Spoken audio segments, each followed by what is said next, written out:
Hello everyone, welcome to this video lecture on BiCMOS logic. In the previous video, I have explained the dynamic CMOS logic and the problem associated with the dynamic CMOS logic and how to eliminate that problem by using domino logic. In this video, I am explaining one more logic, that is BiCMOS logic. Here in the BiCMOS logic, the name itself says it is a combination of bipolar as well as CMOS logics. Means in the circuit design, we will be find or we are supposed to use both the logic structures. So here is the simple BiCMOS inverter. You can observe the first half of the circuit is CMOS logic. It is familiar with the CMOS logic structure if you have. So the second half of the circuit will be consisting of the BJTs. Means here we have T1 and T2 transistors are BJTs and T3 and T4 transistors are P MOSFET and N MOSFET. So this is a simple BiCMOS inverter. So we can expect if Vin is 1, output will be 0. If Vin is 0, output will be 1. So let us analyze how actually the outputs will be. So first, when Vin is equal to 0, when Vin is equal to 0, what happens? Because of 0 input, this P transistor will be on, this P transistor will be on and N transistor will be off. So because of P transistor is on, the VDD is directly get path to connect T2. Means the current flowing through the P transistor will reach the base of T2. When base voltage is base to emitter voltage, minimum voltage of VBE is 0.7 is reached, means the sufficient amount of base current is flowed to the base of T2. Because of the collector is connected to VDD again, T2 will be turned on. So because of T2 on, it makes path in between VDD and Vout. Because of the current flow through T2 transistor, and since T2 is on, VDD will be the output we can expect. So we say CL is the capacitor at the output is going to charge to the VDD value. This is how Vin is equal to 0 case works, and we are going to get logic 1 as output. When Vin is equal to 1, when Vin is equal to 1, what happens? This P transistor is goes off, this N transistor will be on, and VDD is connected to the source end of N transistor, and T3 will be on. It is providing a base current to T1, and here T2 and T4 are off. Because of that particular path, T1 will be on, and T1 makes a path to discharge CL. CL get a path to discharge through T1 to ground. That's why we can expect 0 as output. But here what happens?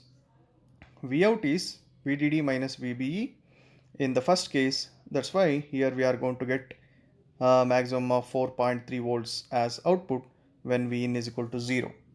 And when Vin is equal to 1, when Vin is equal to 1, Vout will be VC saturation, that is going to get Vout is nearly equal to 0, but it is not 0, above 0. And here the output swing will be from 4.3 to zero point 0.2 volts. The disadvantage over here is you can observe there is a direct path from VDD to the base of T1 transistor. Means whenever Vin is equal to 1, when T3 is on, that path is going to make the static current flow. Okay. So in the CMOS circuits, we say there is no static power consumption is. But here in the BiCMOS inverter, because of that path, because of the path from VDD to T3 to T1 and ground, there will be a direct static current flow from rail to rail current. So it increases the static power consumption. That is the limitation of this circuit. So we can improve this circuit by making a small correction in this circuit. So other than connecting the uh, N MOSFET source to VDD, we can connect that to Vout. Okay. anyhow Vout will be having logic 1 when Vin is equal to 0. That is sufficient to make the transistor T1 turn on when Vin is equal to 1. Okay, because of Vout is at high, that will be the reason where T1 base current is going to flow. Because of that, T1 is going to turn on, and capacitor charge, the NCL, is going to discharge to provide 0. But here we can eliminate the direct path from rail to rail, so that static current flow is going to be removed, but voltage swing is going to be reduced here. Okay, so the main advantage of this circuit is the static current flow path is removed and power dissipation is going to be improved, and but the thing is we need to improve the voltage swing also. So to improve the voltage swing here, we need to remove the charge present in the base of T1 and T2. Okay, to remove the charge present in the base of T1 and T2, we are going to create a path for the discharge. So that is R1 and R2. Here R1 make a path to discharge the base charge of T2 transistor when it goes off, and R2 is going to make the path for T1 transistor base when T1 goes off.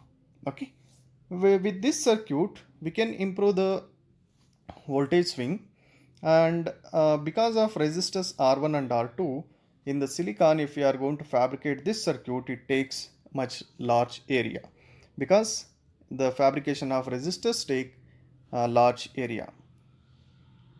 That's why we need to go for the other method, where we can replace those resistors and we can put two transistors which are N MOSFETs, T5 and T6 in this structure. You can observe here how actually the functionality will be.